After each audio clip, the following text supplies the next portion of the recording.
За бүгдээрээ сайн уу? Би айгүй удаа ерөөсө бичлэг хийж амжсангүй. Ерөнхийдөө бол нэг 8 сар ерөөсө бичлэг хийгээг баха. Тэгсэн хэдиж намайг дэмжсээр миний дагагч нар өссөөр миний бичлгүүдийг үзээд комент бичиж байгаа бүх хүмүүстээ маш их баярлалаа.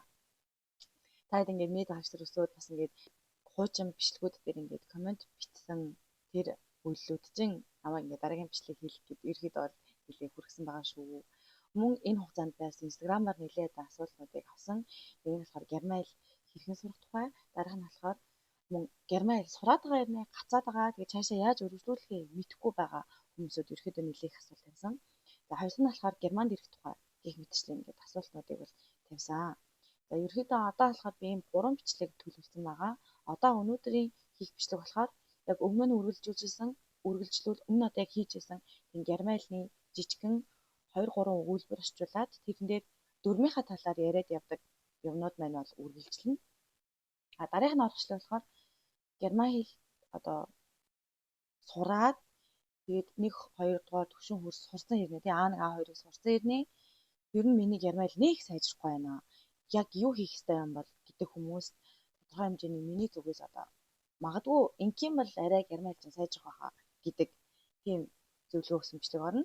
Дараах нь болохоор миний бодлоор германд яг ямар чиглэлээр эргүүл зүгээр юм бэ? Ер нь германд ямар хэлний төвштэй иржүүл зүгээр юм бэ гэдэг одоо миний үзэл бодлын талаар тайлбарлаж бичлэг оруулна гэсэн үг байхгүй юу? За ерөнхийдөө ийм 3 бичлэг ойрын 3-7 хоногийн хугацаанд ингээд төлөвлөсөн байгаа. Тэгээ би бас амар их ажил ихтэй хичээл намтай байгаа болохоор яг би баттайг оруулж чадна гэж бол хэлж чадахгүй байна. Гэтэ би оруулахыг хичээх болно. За хэдүүлээ одоо үргэлжлүүлээд өнөөдрийнхөө орчуулах ихээ ярилцаад явъя. Тэгээд надтай хамтаагаараа бүгдэнд баярлалаа. За өнөөдрийнхөө ихийг болохоор би YouTube дээр байдаг Deutsch lernen durch hören гэдэг юунаас авсан. Би тэр ноутбук руу хараад унших гэхээр таад амар хэцүү та. Тэрнээс авсан болохоор та хэд тийшээ ороод бас энэ ихийг олж болно. Уншиж болно. За би доотлолт нь мэдээж гаргадгаараа гаргачихна. Тэгээд уншаад явъя. Es ist 7 Uhr morgens. Emilia steht auf. Emilie geht's gerade gut. Sie freut sich sehr auf ihre Arbeit. Dann steigt sie in ihr Auto und fährt zu ihrer Arbeit. Emilie arbeitet bei einer großen Firma in einem Büro. Окей. Өнөөдрийн миний бодлоор ерөөхдөө яг энэ жижигхэн текст бол би болно гэж бодож байгаа хгүй юу? За тэгвэл хэдүүлээ нэг амар урт текст ер нь орчуулдаггүй шүү дээ. Тийм болохоор яг жижигхэн текст дээрээ яваад бай гэж бодож байна. Окей. За эхнээс нь орчуулаад явъя. Es ist 7 Uhr morgens. Өглөөний 7 цаг болж байна гэж байна тий. За эндээс миний ялгааг нь гаргаж тайлбарлах зүйл болохоор morgen und morgens. Яг ямар дундаа ялгаатай байгаа юм бэ гэдэг талаар тайлбарлая. Morgen гэдэг бол яг маргааш хийх зүйлийг хэлээд байгаа. Ich muss morgen früh aufstehen. Энэ бол би маргааш өглөө эрт босох ёстой гэдэг тухай чинь тий. Morgens гэдэг бол энэ бол temporal adverb буюу яг одоо болоод байгаа цагийг хэлээд байгаа гэсэн. Es ist 8 Uhr abends буюу оройны 8 цаг болж байна гэдгийг илэрхийлэхдээ бид нэр morgens илэрхийлээд байгаа. Энэ нь ерөнхийдөө бол одоо өглөө ерөнхийдөө одоо яг өглөөний 7 цаг болж байгааг илэрхийлэхдээ morgens-аар илэрхийлээд маргааш өглөөний 7 цагт би юу хийхээ хэлэх юм бол morgen гэгээр хэлнэ гэсэн. Окей. За дараагийнх нь болохоор Emily steht auf. За энэ бол aufstehen гэдэг салдаг үйл үг байна тий. Салдаг үйл үг болохоор бидний салж байгаа auf гэдэг маань ардаа бичигдээд stehen гэдэг үндсэн үг маань урдаа бичигдэнэ. За. Дараагийнх нь харъя. Энэ болохоор ерөнхийдөө бол mir geht's gut гэдэгтэй ижилхэн. Эмили болохоор энэ дээр субъективээр буюу эзэн биеэр ерөөсөө ороогүй харин ч датив объектоор орсон гэсэн үг. хинт яг сайн байгаа даа гэдэг утгаараа орсон байгаа гэсэн үг байхгүй юу? Тэгэхээр Emilia geht's gut гэдэг нь Emilia л одоо сайн байгаа дээ. За энэ дээр is гэдэг нь болохоор unverständliches Subjekt гэдгээр ороод явж байгаа гэсэн үг. Окей. За дараагийн нь үргэлжлүүлээд явъя. За gerade гэдэг бол adverb-ийг хэлж гин. Одоогоор саяхан гэсэн утгыг илэрхийлээд явна.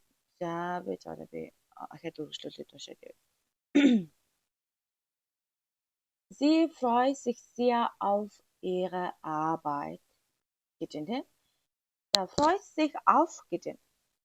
За энэ дээр болохоор freut sich гэдэг бол reflexive verb. Хэн баярлаад байгаа? Би өөртөө баярлаад байна гэсэн. Тэр баярлаагүй яг их freue mich. Би баярлаж байгаа мэл их freue mich юм уу? Freust du dich? Чи баярлж гин үү?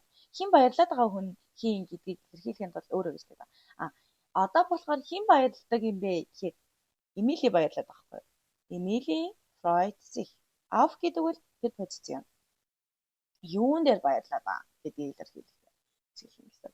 За афын дараа авчин өөрөө аккузативтэй явдаг өгтөр үг байхгүй юу? Тийм болохоор auf ihre Arbeit гэж илэрхийлж байна.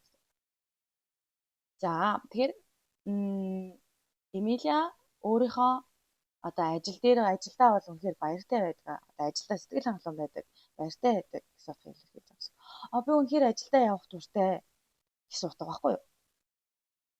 За дараагийнх нь болохоор dann steigt sie in ihre Auto und fährt zu ihrer Arbeit. За steigen гэдэг бол үйл үг бидний хэвээр. In гэдэг бол препозицион. Эн чин өөрөө аккузативтэй явна. За тийм болохоор steigen sie in ihre Auto. За машинтаа сууж байна. Машинтаа суусан. Ihre Auto гэдэг бол das Auto. Энэ дэр мөн одоо эзэмшүүлэх хэний машин юм бэ? Possessive pronoun буюу эзэмшүүлэх яаж байгаа гэсэн. Тэгээд энэ ч аккузативтэй яваад ihre Auto болж байна. За тэгэхээр дараах нь болохоор fährt гэдэг бол бидний үйл үг fahren plus preposition zu. Zu чинь дандаа дативтэй явна. Тийм болохоор die Arbeit датив дээр der Arbeit гэж явдаг тийм үү? Тийм болохоор ihre Arbeit. Окей. За тэгэхээр дараа нь тэгээд тэр машиндаа суугаад ажил руугаа явсан гэдэг утгыг илэрхийлж. Явж гинэ гэдэг утгыг илэрхийлж байна тийм. Окей. Emily arbeitet bei einer großen Firma in einem Büro. Arbeiten бидний үйл үг эзэн би дээр хувраад arbeitet болсон байна тийм. Bei гэдэг бол дативтэй бичигдэнэ. Тийм болохоор bei einer großen Firma. Энд болохоор бид нар by гэдэг препозиционы талаар ярих хэрэгтэй болж байгаа гэсэн үг байхгүй юу? Одоо энийг ярихын тулд by eine großen Firma гэдэг энэ хэсгийг ярихын тулд биднэрт гол шалтгаан ерөөсөө by шалтгаалж байгаа гэсэн. Энд гол энэ үг eine großen гэдэг явж байгаа гол шалтгаан бол ерөөсөө by шалтгаалж байгаа гэсэн үг байхгүй юу? Яг тэгвэл by гэдэг чинь өөрөө дативтэй бичигддэг. Има датив үргэлж дативтэй бичигдэнэ. Тийм болохоор eine große Firma гэдэг би натив дээр бичиж байгаа үг мэн шүү дээ. By дандаа дативтэй бичигдээд firma гэдэг үг чинь өөрөө феминин буюу эмэгтэй хүйс үг байгаа шүү дээ. Тийм болохоор einer эмэгтэй хүйс үг чинь датив дээр der болж байгаа болохоор einer гэж чигдээд großen гэдэг бол энд бидний нөгөө adjective яригдчихэж байгаа байхгүй юу? Тэмдэг нэр ахгүй юу? Тэгэхээр энд бид тэмдэг нэрийн талаар ярьж ин гэсэн. Феминин датив дээр нэг авдаг. Тийм болохоор тэмдэг нэрийн араас groß гэдэг үгний чинь араас н аваад großen болоод байгаа гэсэн. Окей? Good. За ерөнхийдөө би эдгээр бүгдийг орчуулсан гэж бодож байна. Тэгэхээр эхнээс нь хэдүүлээ зүгээр дөрвийн талаар ерөнхийдөө ярьсан би гэхдээ энэ талаар бүгдийг та хэд рүү шиг ингээд бүгдийг ингээд гаргасан заяа. Тэгээ та хараарай. Энд тал гараад би өөрөө энд рүү шахачин за. За. Окей. Ер нь болж байна те. За одоо эхнээс нь орчуулад явъя. SS 7 Morgens өглөөний 7 цаг болж байна. Emily steht auf. Emily одоо босч байна. Emily босч байна те. Одоо гэдэг байна. Emily босч байна. Emily geht's gerade gut. Emily сайн байгаа. Тэ? Sie freut sich sehr auf ihre Arbeit. Тэр үнэхээр ажиллаа дуртай, ажил дээр үнэхээр амар ажилдаа баярлдаг. Суудгыг илэрхийлж байна тийм. За дараа нь тэр машиндаа суугаад ажил руугаа явсан. Окей. Ийм байлаа. Тэгээд би дараагийн бичлэгээр дахиад уулзцгаая. Бүгдэндээ нэг хүрэл үзсэнд баярлалаа. Тэгээд миний энэ тайлбарлаж оруулж байгаа зүйл ч гэсэн та хэдэд одоо германч сурах чинь багч гэсэн тус нэмэр болж байгаа гэж бодож байна. Тэгээд үргэлжлүүлээд бичлэгүүдээ оруулах болно. Намайг дэмждэг. Чин сэтгэлээсээ баярлалаа. Баяртай. Энэ бидний нөгөө adjective яригдчихэж байгаа байхгүй юу? Бидний article-ийн өмнө одоо adjective буюу adjective ч одоо монголоор том жижиг гэдэг ийм adjective гэдэг үгийг би монголоор санахгүй байна. Үгүй би өмнө нь энийг тайлбарлахад adjective гэдэг үгийг санаж байсан да. Adjective гэдэг чи яагаад вэ? Чи ямарын том, чи ямарын жижиг, чи ямарын хөөрхөн гэдгийг чи монголоор огт зайраар. Тэмдэг нэр. My God. Бидний тэмдэг нэр ахгүй юу?